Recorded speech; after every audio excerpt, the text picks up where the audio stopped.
आशिकी। चली अपना घरे चली। यह तो एगो जगह बा जहाँ इला के बाद हमरा दिल के बहुत सुकून मिलेला। हमके पता बा, चली। प्रणाम बाबा। जय जयकार हो, खूब कल्याण हो। आशीर्वाद दें बाबा कि अब आगे के जीवन कम से कम सुख शांति से बीते। तू चिंता काहे करत बाड़ू बिटिया? प्रेम के अलख जगावे वाला ऊ तो ईश्वर होले और राजा तो साक्षात ईश्वर के रूप बाड़े। बस यही कृपा रहे कि हर जन्म में हमके यह मिले। तथास्तु। एकदम खुश रहा तू दोनों, निश्चिंत रहा, खुश रहा बेटी। तू लोग के कल्याण हो। चल महाराज। हाँ? ई हंसन के जोड़ा के हा? सतीश दुबे के नाम सुनले बड़ा? हाँ। वही सतीश दुबे जेकरा मंच पे चढ़े के बाद जय श्री राम के नारा गूंज उठेला। राजा उन्हीं के इकलौता लइका हुए। अच्छा। जय श्री राम।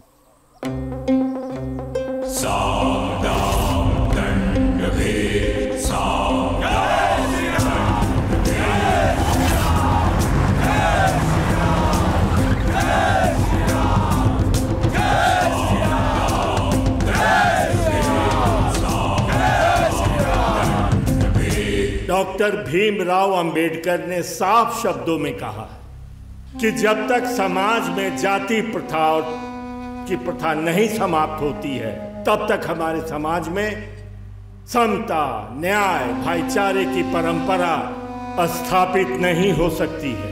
इसलिए आप तमाम नौजवानों को इस परंपरा को खत्म करने का सपना, लक्ष्य हर उस नौजवान का होना चाहिए जो बाबा साहेब अंबेडकर के दर्शन में विश्वास रखता हो। और इस परंपरा का सबसे बड़ा उदाहरण ये विद्या का मंदिर है, जहां हर जाति, हर धर्म के छात्र एक साथ बैठकर शिक्षा ग्रहण करते हैं।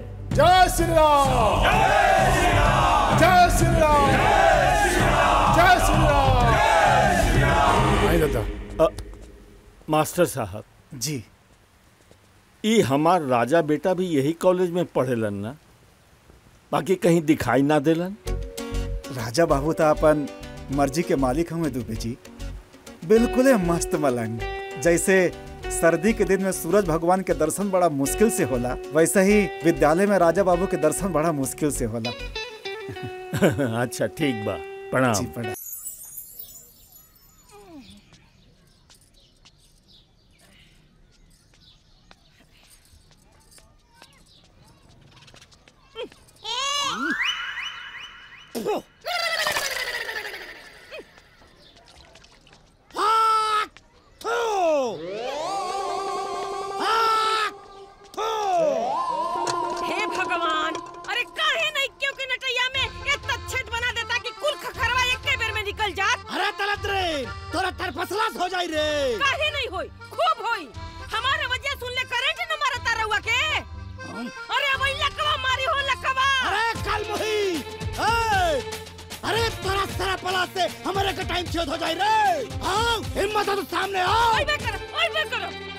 ये लड़ाई देखकर तो आप लोगों को यही लगता होगा कि ये दो पटीदारों की लड़ाई चल रही है, लेकिन नहीं, ये दोनों पटीदार नहीं बल्कि पति पत्नी हैं। एक दूसरे के दुश्मन हैं, एक दूसरे के दुश्मन। का सुबह सुबह माई पर चिल्लाते रे बुढ़वा? अरे सारे बुढ़ा के क्या बोल रहे? बुढ़ा होगा तोरा बाप। बाप तो मैं यहीं। बुढ़ी तोर माई। बुढ़िया के करके बोला हो? बुढ़िया आई हो? बुढ़िया आई हो? लाली में खेला करते हो के? बुढ़िया ना हो, का हीरोइन हो? बड़ी। अनाज।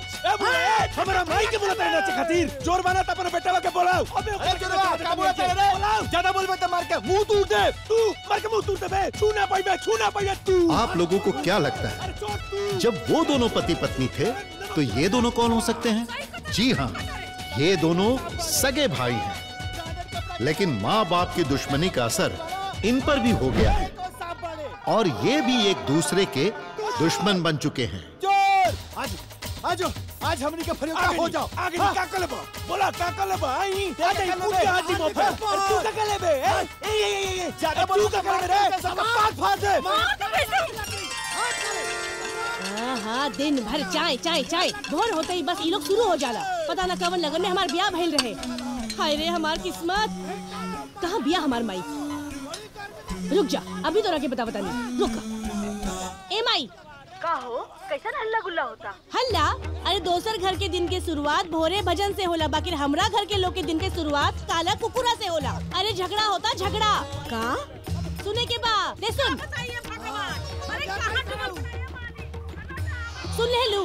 अरे माई तू तो हमार दुश्मन हऊ। ऐसन घर में हमार ब्याह करा देलू कि हमार सारा सपना में आग लगा देलू। एहिजा दिन रात झगड़ा होत रहेला, दिन रात। माई नैहर में इकलौता होके की वजह से जैसे बहन के प्यार ना मिलल, भाई के प्यार ना मिलल, सोचनी जब ससुराल जाए तो देवर के रूप में भाई मिली, देवरानी के रूप में बहन मिली। बाकी हमार कोनो श्रद्धा पूरा ना भइल माई। ए बिटिया धीरे धीरे सब ठीक हो जाई, तू चिंता मत कर, भगवान चाहिए तो सब ठीक रही बिटिया। का खाक ठीक होई? अरे एहिजा कुछ ठीक होके वाला नहीं खे। एहिजा भाई भाई ना दुश्मन दुश्मन रहेला। एहिजा परिवार ना पटीदार रहेला, बुझ लू। ए बिटिया जायदा तोहार एहिजा लिखल रहे तबे ना बियाह भइल। का कर जोन बा उहे में खुश रहा। हमरा के ढेर मत समझावा, फोन रख फोन रख। अरे भगवान जवन देले बड़े में खुश रहा, तू आके रहना एहिजा तब समझ आई।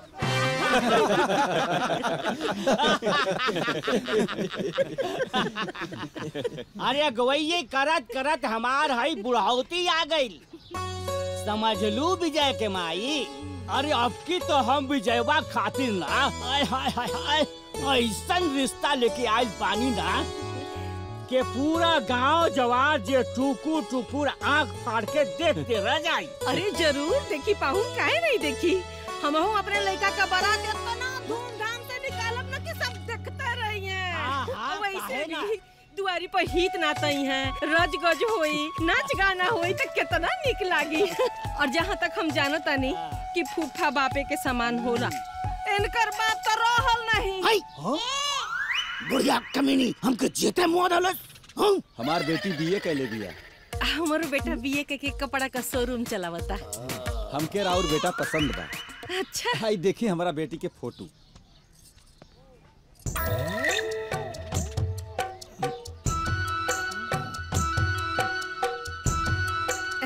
हमहू के राउर बेटी बहुत पसंद दिया। फिर भी एक बार देख लेती तो ठीक रहा। अरे नहीं जी, का बात करता नहीं रहुआ। हमरा के लड़का के फूफा पर पूरा भरोसा बा।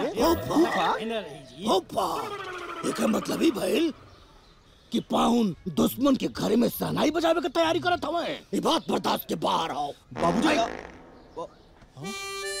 आई भाई बाबूजी कौआ हक देला। कौआ हगला कितना तकलीफ न हो रे बेटा, जितना तकलीफ ही हो कि पाहुन जाके दुश्मन पार्टी से मिल गया। मैंने कहता हम देख ठीक से करेंगे पड़ी कुछ।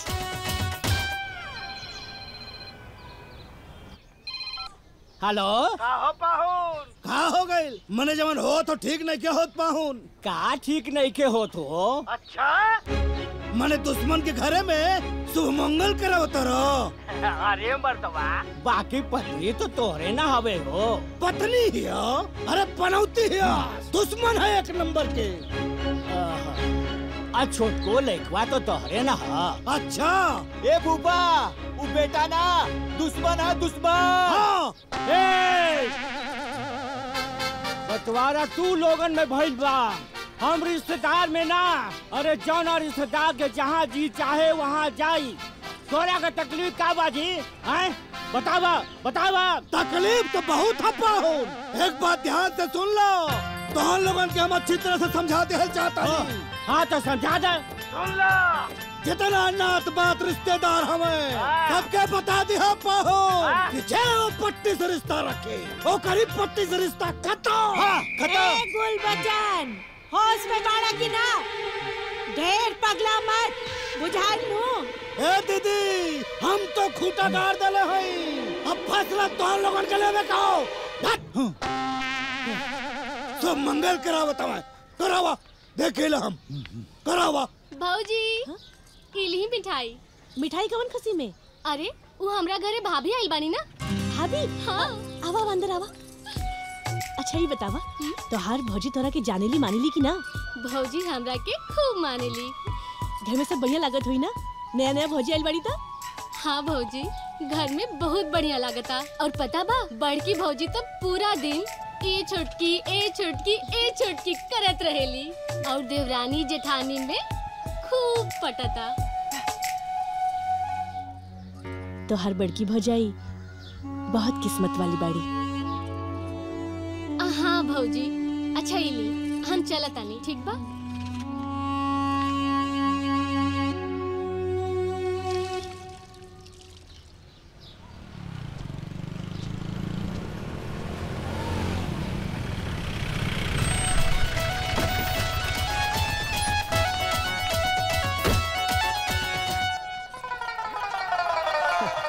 आई आई आई आई हमरा पूरा विश्वास रहे कि हमार बात तो हम लोगों के अच्छी तरह समझ में आ गए हो।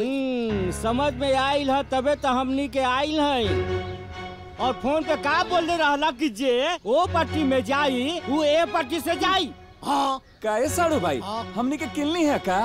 हाँ? अरे बंटवारा आपस में भइल बा, हित पाहुन के ना। जब से तोहनी के अलग भइल बड़ा सन तब से कितना साड़ी और कितना धोती देले बड़े रे। हाँ? अरे दीदी, अरे दीदी, अरे तू के आई होने हो? तेरा हुआ लोगन के का दी है? बेटा का ब्याह करता नहीं ना, धन कटारा करेजा पे चढ़ के बारात लेके जाई बेटा का। आई आई है ने। अरे रउआ चुप रही, यहाँ के बतियावत नीनू सब हमनी के। रउआ अपना आप के इतना बड़का बनीला, कितना बड़का बानी हमनी के पता चल चुकल बा। चुप रहता महाराज, हमके अच्छी तरह पता तो है औकात का। ए ठरकी, अरे क्या बतियावता रहो? अरे ठरकी तो पूरा खानदान। ए जीजा, ज्यादा बोला मत। जाना तानी हम कि तू कितना दिलदार बाड़ा। आवेला हमारे घरे तो कबो 5 रुपए का बिस्कुटो ना लेके आइले हवा। आइला ही छकाले खातिर। रउआ बोली ना, एकदम ना बोली। खिड़खियाई में मोटरसाइकिल देवे वाला रहनी, अभी तक दियाइल का? छोड़ी महाराज, रउआ के यादो ना होई। 1 नंबर के कंजूस और बड़बोला बनी। पेट्रोल के पैसे ना मोटरसाइकिल चाहिए। चुप रह। ए ठरकी, अरे क्या बतियावता रहो? तोरे लेता औकात बेसिए बहने का। आवा लोगन हो एने आवा।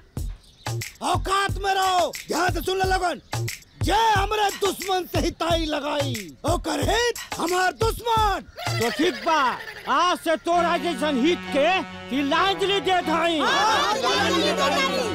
तोरा हिया से रिश्तेदारी खत्म। तोरे दुआरी पे थूक के जात है। हमारे भाई जा थूका और चाहे हका, जा लोगन।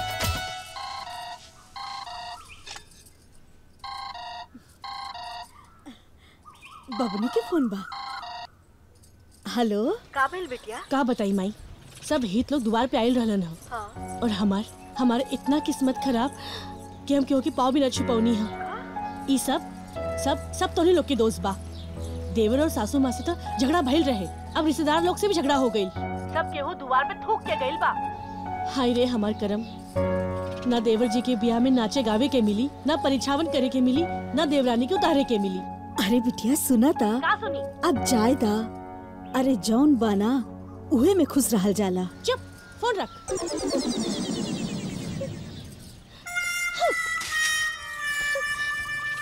जाए दा बेटी, जौने बात जितना बा में खुश रहे के चाहिए। अरे जवन घर में दिन रात कुकरात होत होके ओइजा कोई खाक खुश रही। चलल बाड़ी हमरा के समझावे। एहिजा विपद छपले बा और ओइजा धूम धड़ाका।